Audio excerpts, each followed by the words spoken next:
नमस्कार दोस्तों, स्वागत है आपका सिंकोरी एजुकेशन यूट्यूब चैनल पे। मेरा नाम है अजय शर्मा और मैं यहाँ पे क्लास 12th की मैथ्स आपके लिए ले रहा हूँ। आज मैं बात करने वाला हूँ चैप्टर नंबर 1 की रिलेशन एंड फंक्शन के बारे में। जैसे कि आप सभी को पता है, प्रीवियस क्लासेस में आप लोगों ने देखा होगा, यहाँ पे थर्ड फोर्थ और यहाँ पे 10th 11th 12th 13 जो चैप्टर्स हैं आपके 6 चैप्टर्स में ऑलरेडी यहाँ पे एनसीईआरटी के कंप्लीट करवा चुका हूँ। अगर किसी को कोई प्रॉब्लम है तो पीछे जाके सारी क्लासेस को वो देख सकता है और आराम से सारे चैप्टर्स को इजीली क्लियर कर सकता है विद इंपॉर्टेंट क्वेश्चंस। ठीक है, तो आज हम यहाँ पे बात कर रहे हैं पहले चैप्टर के बारे में जिसका नाम है रिलेशन एंड फंक्शंस। तो रिलेशन एंड फंक्शन के बारे में बात करेंगे कि क्या है रिलेशन एंड फंक्शन, कैसे रिलेशन को हम डिफाइन करते हैं, बिल्कुल बेसिक से बात करूंगा। फंक्शन क्या होता है उसके बारे में बात करूंगा। तो मैं यहाँ पे बता दूं यहाँ पे कि रिलेशन एंड फंक्शन जो है आपका चैप्टर नंबर 1 है और इसका जो वेटेज है वो 8 मार्क्स का है। वो भी किस किस चैप्टर को मिला के, चैप्टर नंबर 1 और चैप्टर नंबर 2 को मिला के। तो चैप्टर नंबर 1 जो है वो तो आपका आर एंड एफ है, मतलब रिलेशन एंड फंक्शन है। और अगर बात करूं मैं चैप्टर नंबर 2 की, तो वो है आपका इनवर्स ट्रिग्नोमेट्री फंक्शन। ठीक है, आईटीएफ की जो बोलते हैं अपन। ठीक है, तो ये तो है हमारा आरएनएफ रिलेशन एंड फंक्शन। और इसकी अगर बात करूं मैं तो ये है हमारा आईटीएफ इनवर्स ट्रिग्नोमेट्री फंक्शन। तो इन दोनों का वेटेज जो है मिला के कितना है दोस्तों, 8 मार्क्स का है। और ये दोनों के दोनों चैप्टर बहुत आसान है। विद रिड्यूस सिलेबस में आपको सारी चीजें करवाऊंगा, इंपॉर्टेंट क्वेश्चन भी करवाऊंगा। तो जल्दी से वीडियो को लाइक कर दीजिए, चैनल को सब्सक्राइब कर दीजिए और एक कमेंट करके जरूर बताना क्लास के एंड में कि क्लास का कौन सा पार्ट आपको सबसे अच्छा लगा। तो चलिए यहाँ पे शुरू करते हैं बिना टाइम वेस्ट किए। तो रिलेशन फंक्शन 8 मार्क्स का है, जैसा कि मैंने बताया इसका वेटेज। अब यहाँ पे हम बेसिक से पढ़ते हैं। मैंने आप लोगों के लिए थोड़ा बेसिक डेफिनेशन करवाया है जिससे कि बहुत लेस टाइम में आपको ज़्यादा कॉन्सेप्ट समझ में आए, ज़्यादा बातें क्लियर हो पाए। जैसे कि मैं बात करूँ अगर रिलेशन की, देखो रिलेशन इज द वर्ड कि आपको क्या है, रिलेशन का मतलब क्या होता है। रिलेशन का मतलब होता है कि मान लीजिए अपन नॉर्मल भाषा में बात करें तो एक जने का दूसरे के साथ क्या है, रिलेशन है। वैसे ही यहाँ पे फंक्शंस के अंदर या सेट्स के अंदर यहाँ पे होता है कि एक सेट का दूसरे सेट के साथ कोई क्या रिलेशन है, उसको हम यहाँ पे पढ़ने वाले हैं, उसकी स्टडी यहाँ पे करने वाले हैं। जैसे रिलेशन नाम से ही क्लियर है, पहले मैं रिलेशन को डिस्कस करूंगा, फिर यहाँ पे नेक्स्ट जो क्लासेस होंगी उनमें मैं फंक्शन के लिए बात करूंगा। तो यहाँ पे अगर बात करूं मैं रिलेशन की, तो रिलेशन है हमारा ए। अगर मान लीजिए कोई सेट दिया हुआ है आपको, वो दिया हुआ है 9,4। ठीक है, आपने सेट पढ़ा हुआ क्लास 11th के अंदर। क्लास 11th वाले जो भी हैं वहाँ पे भी मैं आपको सेट्स पढ़ाऊंगा, तो आपको कोई दिक्कत हो तो वहाँ पे जाके भी आप क्लास देख सकते हैं। अगर बात करूं तो यहाँ पे ए जो सेट है वो क्या है, 9,4 है। और बी जो सेट है वो क्या है, -3 -2 1 2 और 3 है। आराम से समझना है रिलेशन क्या है, एक एक चीज को क्लियर करते हुए चलना है। अब मान लीजिए ए सेट दिया हुआ है और बी सेट दिया हुआ है। सेट ए और सेट बी को यहाँ पे रिप्रेजेंट कैसे करते हैं उसके बारे में बात कर लेते हैं। तो यहाँ पे आप देखेंगे एरो डायग्राम जिसको हम बोलते हैं, तो उसमें क्या कर रहे हैं, 9,4 को सेट ए में लिख दिया और यहाँ पे -3 2 -2 1 2 3 को किस में लिख दिया, सेट बी में लिख दिया। इस तरीके से हम यहाँ पे इनको डिफाइन कर देते हैं सेट ए और सेट बी के अंदर। इजीली अपने को समझना है, कोई जल्दी नहीं है, आराम से एक एक चीज क्लियर करनी है। तो यहाँ पे आपको एक एग्जांपल मैंने दिया, ये अपना रिलेशन है। अब देखो रिलेशन है क्या, उसके बारे में डिस्कस कर रहे थे कि सेट ए और बी के बीच में, ए और बी के बीच में क्या रिलेशन है, वही तो हमें पता करना है कि सेट ए और सेट बी के अंदर क्या रिलेशन है। वही हमारा रिलेशन वाला पार्ट है। आगे मैं बात करूंगा टाइप्स ऑफ रिलेशन की, इन सब के बारे में, लेकिन पहले रिलेशन वर्ड को समझना है हमें, एक एक चीज को क्लियर करते हुए चलना है। इसी एग्जाम्पल को आगे फर्दर प्रोसीड करते हैं और क्लियर करते हैं चीजों को थोड़ा। देखिए यहाँ पे मैंने कुछ एलिमेंट्स वहां पे लिए, एलिमेंट्स मैंने यहाँ पे लिए। सबसे पहले आपको a इंटू बी जो है वो भी लिखना आना चाहिए। मान लीजिए ये आपका सेट a है और ये सेट b है, तो इसके अंदर a इंटू बी कैसे लिखेंगे उसको डिस्कस कर रहे हैं यहाँ पे a इंटू बी क्या होगा दोस्तों, a इंटू बी हो जाएगा मेरा सारा पार्ट। यहाँ पे 9 किसके साथ रिलेशन होगा उसका, 9, -3। अगर बात करूं मैं 9, -2 की, तो -2 वाला पार्ट होगा। अगर बात करूं 9, 1 का, तो ये फर्स्ट एलिमेंट और सेकंड एलिमेंट, हमेशा फर्स्ट एलिमेंट जो होगा वो सेट ए से होगा और सेकंड एलिमेंट जो होगा वो कहां से होगा, सेट बी से होगा। 9, 1। आगे बात करूं अगर मैं, तो वो हो गया हमारा 9, 2। आगे देख लीजिए, डिस्कस कर लेते हैं। 9, क्या आ जाएगा हमारा, 3 वाला पार्ट आ जाएगा, तो 9, 3 आ गया। आगे देखिए 4 का रिलेशन अब इसके साथ होगा, तो 4, -3। आगे देखिए 4, -2 4, 1 4, 2 और 4, 3। तो ये जो फॉर्म है हमारा, ये पूरा का पूरा क्या है, ए इंटू बी है। मतलब ए का रिलेशन बी के साथ सारे एलिमेंट्स को रख दिया, फर्स्ट एलिमेंट और सेकंड एलिमेंट को मिला के यहाँ पे लिख दिया ए इंटू बी। तो आपको ए इंटू बी आपको पता होना चाहिए। अगर मैं यहाँ पे कुछ सेट्स की बात करूं, जैसे ये वाला पार्ट है, ये वाला पार्ट है 9, -3 9, -2, कुछ सिलेक्टेड सेट्स को मैं यहाँ पे लेता हूँ, कुछ सिलेक्टेड यहाँ पे एलिमेंट्स को मैं लेता हूँ। ठीक है, फर्स्ट एलिमेंट और सेकंड एलिमेंट के अंदर, जिससे आपको क्लियर होगा कि रिलेशन होता क्या है, उसके बारे में हम यहाँ पे क्लैरिटी के साथ पढ़ेंगे। आगे देखिए यहाँ पे मैंने कुछ सेट लिया है 9, -3, 4, -2, देखिए यहाँ पे 4, -2, 4, 2 और 9, 3।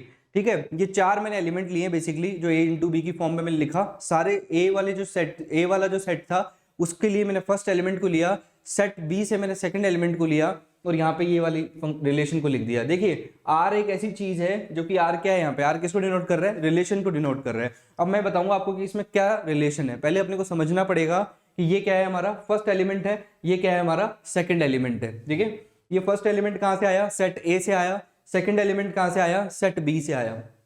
आगे बात करते हैं कि सेकंड एलिमेंट होता क्या है। सेकंड एलिमेंट होता है दोस्तों, अगर रिलेशन की बात करें तो सेट ए और बी में अगर कोई रिलेशन है तो यहाँ पे सेकंड एलिमेंट जो होता है वो क्या होता है, इमेज ऑफ फर्स्ट एलिमेंट होता है। क्या होता है, इमेज ऑफ फर्स्ट एलिमेंट होता है, इमेज होता है फर्स्ट एलिमेंट की। यस और नो, ये बात आपको अच्छे से पता होनी चाहिए। एक एक बात मैं क्लियर कर दूंगा अभी। इमेज ऑफ फर्स्ट एलिमेंट होता है। अब रिलेशन क्या है, इन दोनों सेट्स के बीच में रिलेशन क्या है, आप एक चीज देख पा रहे होंगे।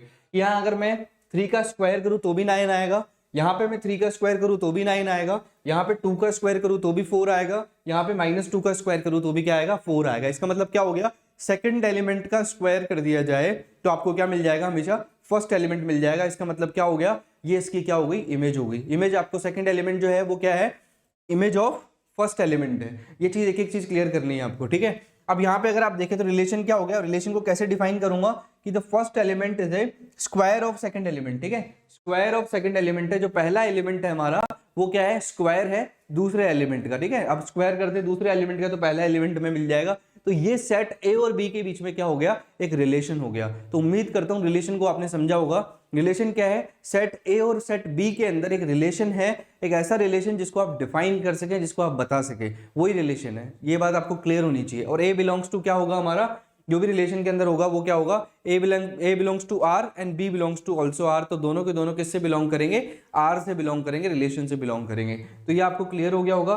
जिसको भी नोट डाउन करना है इस बात को, एक एक चीज को मेरे साथ के साथ स्क्रीनशॉट लेते जाइए, जिससे कि आपको क्लियर हो जाए। एक बार आप इसका स्क्रीनशॉट ले लीजिए। आगे अगर बात करूं तो इसके स्क्रीनशॉट के बाद अगर आप देखें तो सबसे इंपॉर्टेंट है यहाँ पे कि आगे जो चीजें आती है जिसके अंदर अपन बेसिक टर्म्स जिनको बोलते हैं, जो हमने 11th क्लास में भी पढ़ी थी, वही बात आज मैं करने वाला हूँ। यहाँ पे अगर हम बोलते हैं कि यहाँ पे सेट्स को लिखते किस तरीके से, ठीक है, हाउ टू राइट, ठीक है, किस तरीके से लिखा जाता है, क्या फॉर्म्स होती हैं उनके बारे में डिस्कस करेंगे। तो यहाँ पे अगर डिस्कशन की बात करूँ तो सेट बिल्डर फॉर्म जो है, इस तरीके से आपको सेट्स को रिप्रेजेंट करने का तरीका, एक तो है आपके पास सेट बिल्डर फॉर्म और दूसरा तरीका है आपके पास रोस्टर फॉर्म। तो सेट बिल्डर फॉर्म में तो क्या होता है दोस्तों, पूरा का पूरा एकदम स्टेट करना पड़ता है, आपको पूरा का पूरा सेंटेंस लिखना पड़ता है, आपको फंक्शन को डिफाइन करना पड़ता है, रिलेशन को डिफाइन करना पड़ता है। अगर रिलेशन की बात करूं तो रिलेशन को आर से डिनोट किया और बताया एक्स कोमा वाई जो है, x is the first element जो कि कहां से लिया गया था, सेट ए से लिया गया था, और Y is the second element जो कि कहां से लिया गया था, सेट बी से लिया गया था। ठीक है, तो X is a square of Y, X is a square of Y, मतलब क्या हो गया, एक्स जो है वो किसका स्क्वायर है, वाई का स्क्वायर है। तो ये रिलेशन आपने लिख दिया। ऐसी फॉर्म्स को क्या बोलते हैं, इस तरीके से रिप्रेजेंट करने को क्या बोलते हैं, सेट बिल्डर फॉर्म। हमने यहाँ पे 11th क्लास में इसको अच्छे से पढ़ा था, जिससे आपको कोई कंफ्यूजन ना हो। बिल्कुल बेसिक चीजों को मैं यहाँ पे क्या कर रहा हूँ, कवर कर रहा हूँ, एक एक बात आपको बता रहा हूँ, इजीली सब चीजें क्लियर हो जाएंगी। ठीक है, आगे बात करते हैं रोस्टर फॉर्म की। रोस्टर फॉर्म में यहाँ पे क्या होता है, सीधा सीधा जो रिलेशन है, जो भी एलिमेंट्स है उनको सीधा लिख दो आप, सिंपल तरीके से, बिल्कुल एकदम एलिमेंट्स को फर्स्ट एलिमेंट सेकंड एलिमेंट का आप सेट बना के अच्छे से लिखते जाइए। 9,3, 9,-3, 4,2, 4,-2, आपको और कुछ भी लिखने की जरूरत नहीं है। आपको सेट बिल्डर फॉर्म में यहाँ पे क्या करना पड़ता है, डिफाइन करना पड़ता है, उसको स्टेट करना पड़ता है कि इसका इसके साथ क्या रिलेशन है। आप सिंपली अगर बात करूं रोस्टर फॉर्म में, आपको सीधे ही आपको क्या लिखना पड़ता है, एलिमेंट्स लिखने पड़ते हैं, फर्स्ट एलिमेंट सेकंड एलिमेंट लिख के पूरे रिलेशन को डिफाइन करना पड़ता है। तो दोनों के बीच में डिफरेंस आपको समझ में आ गया होगा। अब आगे बात करते हैं रिलेशन के बाद हम आगे बात करते हैं कि यहाँ पे अगर बात करूँ सिंपल टर्म्स की, जिसमें कि बच्चे सबसे ज्यादा कंफ्यूज होते हैं, उसकी हम बात करेंगे। और नेक्स्ट क्लास में हम बात करेंगे टाइप्स ऑफ रिलेशन की, जिससे कि आपकी एक एक चीज का बेसिक कॉन्सेप्ट आपके क्लियर होते जाए और ज्यादा टाइम भी आपका कंज्यूम ना हो और आसानी से आप सारे क्वेश्चंस को अटेम्प्ट कर पाए।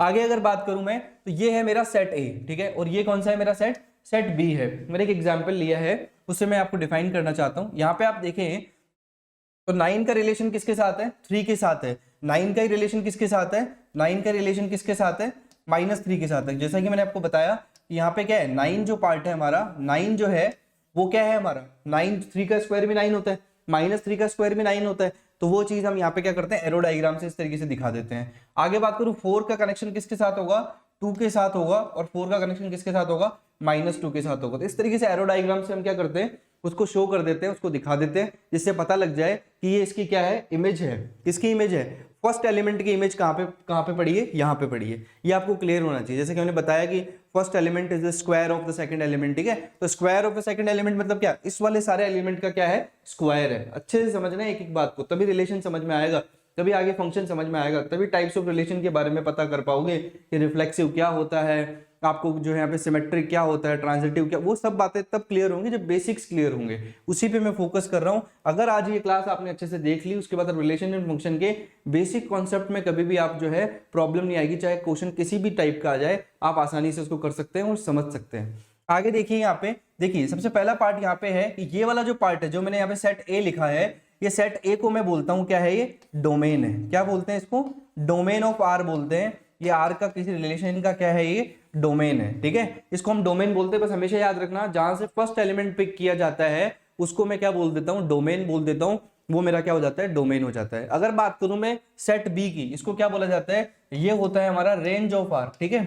ये क्या होती है, हमारी रेंज होती है, जो हमारा सेट बी होता है, जिसके साथ इसका रिलेशन होता है, जो जिसमें हम बोलते हैं कि इमेज है ये किसका, फर्स्ट वाले एलिमेंट का इमेज है, या मैं बोलूं फर्स्ट वाले सेट का पूरा इमेज है, तो वो क्या है, हमारा सेट बी को हम क्या बोल देते हैं, रेंज बोल देते हैं। लेकिन उसके अंदर एक यहाँ पे क्या है, कंडीशन है, जिसके साथ इनका रिलेशन हो, जिनके साथ इनका रिलेशन हो, उन्हीं को हम क्या कहते हैं, रेंज में कंसिडर करते हैं, उन्हीं को हम रेंज में बोलते हैं, ठीक है। ये चीज क्लियर होनी चाहिए आपको। आगे देखिए, सेट बी हमारा क्या हो गया, पूरा रेंज हो गया। एक टर्म और आती है, वो कौन सी हमारी टर्म है, वो टर्म है हमारी कोडोमेन। कौन सी टर्म है, कोडोमेन। कोडोमेन के अंदर जितने भी सेट बी के एलिमेंट है, चाहे उनका रिलेशन हो चाहे उनका रिलेशन नहीं हो, वो सारे के सारे किस में आ जाएंगे, कोडोमेन में आ जाएंगे। जिस तरीके से मैं इसका डोमेन लिख रहा हूं, डोमेन ऑफ आर क्या हो जाएगा मेरा, 9,4।